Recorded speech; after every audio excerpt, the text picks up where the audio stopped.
What if a simple act of charity could be seen as an act of treason?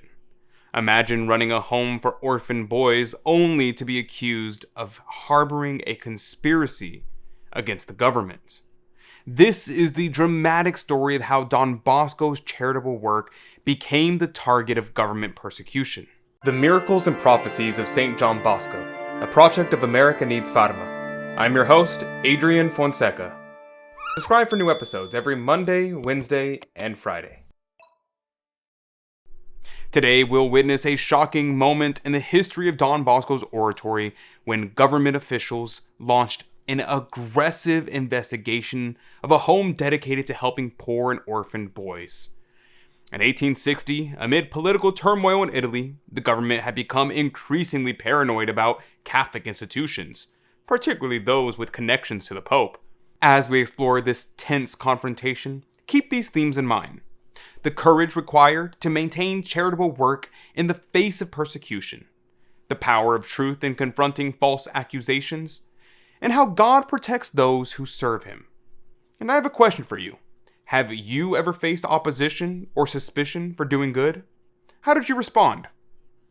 And before we begin, stay tuned to learn how you can help preserve and spread Don Bosco's legacy of unwavering charity and service. The link is in the description box down below, but first let's dive into today's remarkable story. In 1860, Italy was gripped by anti-Catholic sentiments. The government was suspicious of Catholic institutions and was convinced that they were centers of conspiracy against the state. They particularly suspected Don Bosco of receiving vast sums of money from the Pope and other dispossessed princes, believing his charitable work to be merely a cover to recruit soldiers and promote rebellion. The Minister of the Interior ordered aggressive searches throughout Turin, hoping to uncover evidence of some kind of anti-Catholic activity that was going on. These anti-Catholics spread false rumors that started with finding a local Jesuit community and accusing them of having tons of money and fostering conspiracies. On June 6 came the turn of the Convito Ecclesiastico, a kind of finishing school for priests in Turin. The search uncovered nothing since Father Cafasso had heeded Don Bosco's precautions. Disappointed, the police hoped for better success and turned their sights to the oratory. Don Bosco left us this report. I thought that the oratory's first house search had made it clear that only a fool would believe we were reactionaries and that no one would disturb our peace again. Apparently, some government officials must have enjoyed this kind of activity. They came back 10 times, always with different agents. I shall briefly report the more important incidents of the second house search, always blessing the Lord for having protected us so visibly in those trying circumstances. The following account is based on Don Bosco's and other reliable reports. On June 9, 1860, just 15 days after the first house search, 3 gentlemen showed up at the oratory at 10 in the morning with a police posse. The first was to audit the books and inspect the premises. The second was to visit the classrooms and question the pupils. And the last was to act as a stenographer. And a few other officials also came along, and a guard was set up at the oratory's main gate. Unfortunately, Don Bosco had just gone to town before their arrival and had left no word of his whereabouts. The inquisitors first visited the day students, who were mostly rejects of public schools because they were too unruly or dirty. Barely able to read or write, they taxed their teacher's patience to the utmost. In his written report, this teacher reports, quote, "A gentleman from police headquarters entered my classroom and asked whether I had certification. I replied in the negative. Then he questioned me minutely on the curriculum. I described it to him and also showed him a notebook in which I had collected several maxims I used to dictate to these poor boys to help them become good Christians and citizens. The gentleman asked what punishment I used, and I replied, none. 'Is that possible?' he exclaimed. 'Of course,' I replied. 'All of these boys come from needy families. On appointed days, as my superior bids me, I give out bread stamps to those whose conduct is good. These stamps can be redeemed at the bakery. Those who have misbehaved get no stamps. This is their only punishment. Moreover, to entice them to school, Don Bosco sometimes offers them clothing. The three inquisitors next called on Father Victor Alessonati.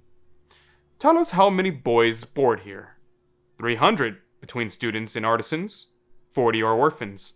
127 have lost one parent. Besides these, 700 boys frequent the oratory every single day. How much do the boarders pay? Only 17 boys and 2 clerics pay regular fees. Most boys pay nothing because they are too poor. In fact, we have to give them shoes and clothes. The rest pay a little according to what their families can afford. What is this little? 10 or 12 lire a month? A cask or 2 of wine a year? Or some bushels of rice, maize, chestnuts, and the like? You certainly cannot feed so many boys the whole year on this. How do you manage? The city gives us a subsidy of 300 lire annually. The Order of St. Maurice and Lazarus, 500, and the diocese, 1,000. These donations only amount to 1,800 lire, far short of the need. What other means do you have? In the beginning, Don Bosco and his mother used to make up the deficit partly by selling their personal property and partly by obtaining charitable donations. But now we may admit that our main support comes from benefactors. Who are these people? Many I don't know. Others do not wish to be identified. I'm sorry, but I cannot answer your question. Where do you keep the money? Nowhere. We don't even have a safe. No sooner does the money come in than it goes right out to pay overdue bills. These replies did not quite suit the three inquisitors. According to their logic, since Don Bosco was in contact with the Jesuits, evidence of a conspirator had to be found at the oratory. Obsessed with this idea, the three searchers demanded that Father Alessonati show them the treasure. In an attempt to frighten him, the lead inquisitor cuttingly cried, "You're a liar! You have money and you are hiding it from us. You are a Jesuit, and we know how to handle people like you." They seized him and shoved him about like a common criminal. Under such rough handling, Father Alessonati, already in poor health and exhausted by work, said before he fainted, "Gentlemen, I am doing you no harm," and blacked out. As we reflect on this story of persecution and faith, we are reminded of the power of prayer in facing life's challenges. But what if you could join a spiritual community dedicated to lifting up intentions just like Don Bosco's? Experience the power of prayer with St. John Bosco. As a monthly promoter, your intentions become part of something bigger. Imagine your prayers joining ours in daily rosaries, your name whispered in our Saturday masses. Your joys, sorrows, and hopes will be lifted up by our community, creating a spiritual symphony that reaches heaven. Want to be part of this prayer powerhouse? Join our monthly promoter family today, and let's storm heaven together, inspired by the prayerful example of St. John Bosco. The link is in the description box down below right now. Today's story reminds us of Christ's words in St. John's Gospel. If the world hates you, know that it hated me before it hated you. Don Bosco and his oratory priests embodied this truth, maintaining their charitable mission despite facing suspicion and persecution. Their example challenges us today.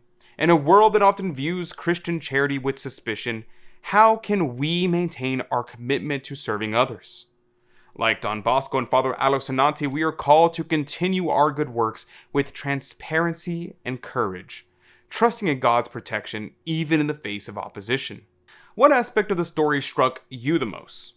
The baseless suspicion of charity? The courageous acts of the priest? Or parallels to modern challenges to religion? Share your thoughts in the comment section down below. I would love to hear from you. I'm sure you have some insight. Thank you for joining me today. St. John Bosco, pray for us. May God bless you, and Mary Immaculate keep you under her mantle. God love you.